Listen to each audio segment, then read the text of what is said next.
जिला योजना बोर्डर अध्यक्ष भाव दायित्व नहीं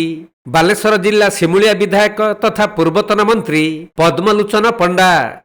तेबे दीर्घ 2 वर्ष धरी एही पदवी रे कहीं नथिबा बेले जिलापाल सूर्यवंशी मयूर विकास एहार दायित्व रे रहिथिले।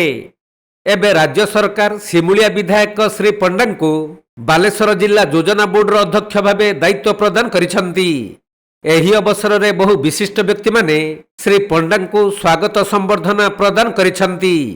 आउ गणमाध्यम आगे प्रतिक्रिया रखी श्री पंडा कहिसंती जे जिलार विकास पई जो प्रकल्प गुड़िक अधा रही ताहाकु शीघ्र पूरण करा जिबा सहित नूतन प्रकल्प प्रस्तुत करा जाई जिलार विकास करा जिबो। आज नुआ दायित्व एवं जिलार एते सब उन्नयनमूलक कार्यक्रम आम जिलापाल एवं पीडी सारी एक्टिवली काम करते जिलापाल बहुत जिनस से माने बहुत कार्य से जिलापाल भाव में जॉइन कला बहुत काम कले। आ गोटे बड़ कथा ये जो आमर प्लानिंग कमिटी चेयरमैन टा 2 वर्ष है फाँका से चलाऊे निजे किए कलेक्टर मतलब बहुत डिसीजन नहीं पार नथिले जो सी समय टंका बहुत पड़ी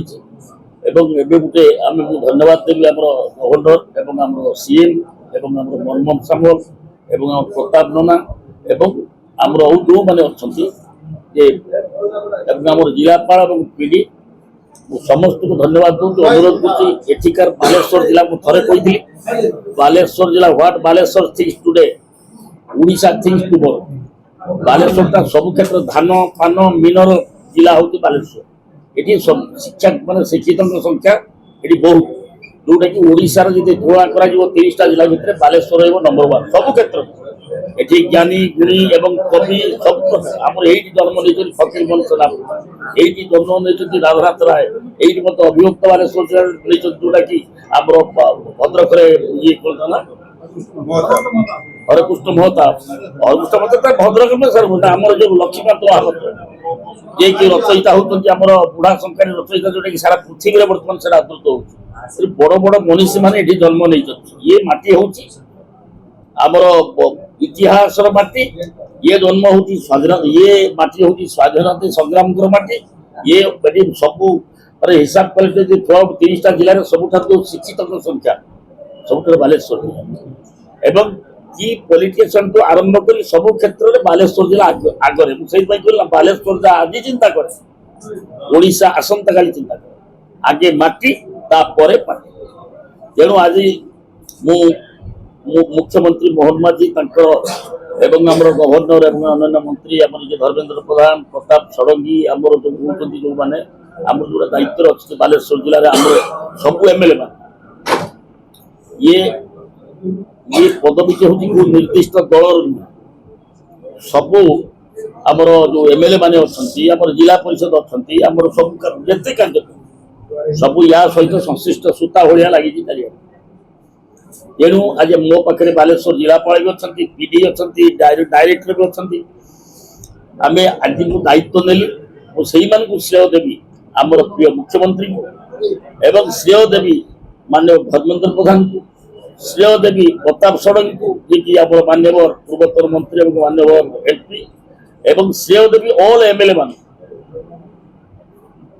दलगत मत निर्विशेष सब विधायक मान श्रेय दूसरी सहयोग कामना करी आज दायित्व नेली आम जिलापाल पीडी डेपुटी डायरेक्टर प्लानिंग जिते अफिसर एडीएम को आरंभ कर प्रशासनिक अफिसर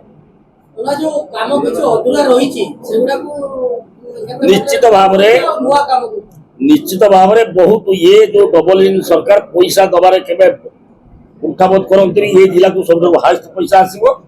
एवं ये जिले में जी जो प्लानिंग डिपार्टमेंट एक गुरुत्वपूर्ण department it is equal to minister of state एवं आम we are thinking about regarding throughout Baleshwar जिला आज्ञा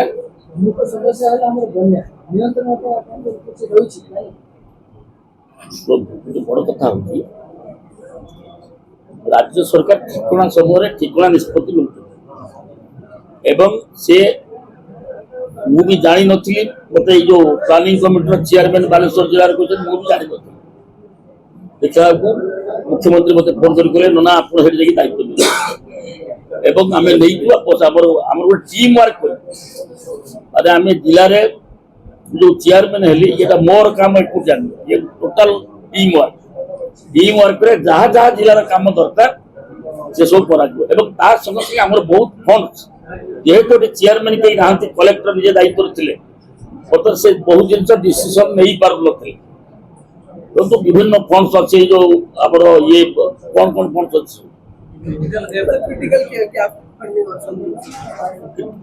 କ୍ରିଟିକାଲ ଗ୍ୟାପ ଫଣ୍ଡ ସେଥିରେ ମଧ୍ୟ ଯାହା ପଇସା ଥିବ ଏବଂ ପୁଣି ଆସିବ ପଇସା ଅତୀତ 2 ବର୍ଷ ହେଲା ସେ ପଇସା ଖର୍ଚ୍ଚ ହେଇନାହିଁ ଏବେ ଖର୍ଚ୍ଚ ଆରମ୍ଭ ହବ ଏବଂ ତାପରେ ରାଜ୍ୟରୁ ମଧ୍ୟ ପଇସା ଆସିବ ଏବଂ ସବୁ କ୍ଷେତ୍ର କରି ଆମେ ଟିମ୍ ୱାର୍କ କରିକି ଇନକ୍ଲୁଡିଂ ଜିଲ୍ଲା ପ୍ରଶାସନ ପ୍ଲସ୍ ଆମର ଯୋଉ ପଲିଟିକାଲ ଏମଏଲଏ ଏମପି ମନ୍ତ୍ରୀ ଏସବୁ ସମସ୍ତଙ୍କୁ ନେଇ ଏ ଜିଲ୍ଲାରେ କାର୍ଯ୍ୟ କରା ଏବଂ ବହୁତ କାର୍ଯ୍ୟ ହବ ଏ ଜିଲ୍ଲାରେ ପ୍ଲାନିଂ ଡିପାର୍ଟମେଣ୍ଟ ଗୋଟେ ମୋଷ୍ଟ ଇମ୍ପୋର୍ଟାଣ୍ଟ ଡିପାର୍ଟମେଣ୍ଟ ଏ ଡିପାର୍ଟମେଣ୍ଟ ଯୋଉ ପଇସା ଆସେ ସେଟାକୁ ଏଇ ଯୋଉ ପ୍ଲାନିଂ ଆପଣ ମୁଁ ବହୁତ ସମୟରେ ମୁଁ ଜିଲ୍ଲାପାଳଙ୍କ ସାଙ୍ଗରେ କଥା ହଉଥିଲି ମାନେ କାହିଁକି ପଇସା ପତ୍ର ଆପଣ ଦିଅନ୍ତୁ ନା ଆମର ଯେହେତୁ କେହି ନାହାନ୍ତି ପ୍ଲାନିଂରେ ତେଣୁ ଖର୍ଚ୍ଚ ହେଇପାରୁନଥିଲା ଏବେ ପଇସା ଖର୍ଚ୍ଚ ଏବଂ ବହୁତ ପଇସା ଆସିବ ଏବଂ ମୁଁ ମାନେ ମୁଖ୍ୟ କ୍ଷେତ୍ରରେ ମୁଁ ଧନ୍ୟବାଦ ଦେବି ମଧ୍ୟ ଆମର ବାଲେଶ୍ୱର ଜିଲ୍ଲାପାଳ ବାଲେଶ୍ୱର ପିଡି ବାଲେଶ୍ୱର ତାଙ୍କର ଡେପୁଟାଣ୍ଟ ଏ ସମସ୍ତେ ଆଲୋଚନା କରି ଟିମ୍ ୱାର୍କ ଭିତରେ ଆମେ ଏ ଜିଲ୍ଲାର ଉନ୍ନୟନ ପାଇଁ ଆମେ ଯେତେ ପ୍ରକାର କାର୍ଯ୍ୟ କରିବା କଥା ଆମେ ଆଗେଇ ବାଲେଶ୍ୱରରୁ ପ୍ରସେନଜିତ ସେଠୀଙ୍କ ରିପୋର୍ଟ କୋଣାର୍କ ଲାଇଭ୍।